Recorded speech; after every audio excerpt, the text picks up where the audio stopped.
अहिले भर्खरै प्रधानमन्त्रीज्यूले भने जस्तै त्यही नक्साको त्यही चुच्चे नक्सामा हामीले ल्यायौँ भनेर प्रधानमन्त्रीज्यूले त्यो बेला ल्यायौँ भनेर प्रचार पनि भयो र हामी सबैजना खुसी पनि थियौँ र गर्वित पनि थियौँ कि हामीले आफ्नो भूभाग पायौँ भनेर।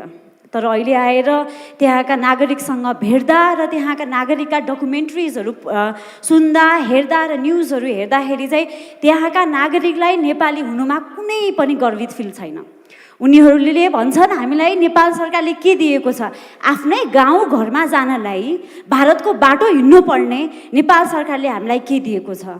महँगाई छ, हामी यहाँ कति महँगाईमा बसेका छौँ। हाम्रो व्यतिथिको विषयमा त्यहाँ काठमाडौँको राज्यमा बसेको त्यो सरकारले नभनिदियोस् हामीलाई हामी नेपाली हौँ भनेर। हामीलाई बाटो छैन, हामी भारतको बाटो भएर आफ्नो गाउँ घरमा जाँदैछौँ। मान्य सदस्य, तपाईको व्याख्यामा जाने हो कि यो प्रश्न नै हो सभामुख महोदय? व्याख्यामा गर्ने हो भने तपाईले समय लिएर कति व्याख्या गर्ने त्यो गर्नु पर्यो। प्रश्न नै हो सभामुख महोदय। प्रश्नमा भने तपाई प्रश्न जे हो त्यो वाचन महोदय। मान्यज्यूले उठाउनु भएको प्रश्न अलिकति त अघिल्लैमा गइसकेको छ, त्यसमा दोहोऱ्याइरहनु परेन। र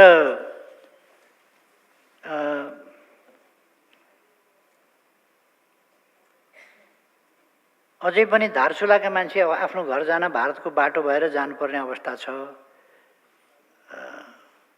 धारचुला भनेको दार्चुलाको पारिपट्टि भन्नुभएको हो। दार्चुलाको सदरमुकाम खलङ्गाबाट उत्तरपट्टि नेपालका छाङ्ग्रु लगायतका गाउँहरू छन्। नेपाल सरकारलाई थाहा छ छाङ्ग्रु जानका लागि बाटो रहेनछ। यो अहिले बाटो नभएको होइन, इतिहासदेखि नै थिएन।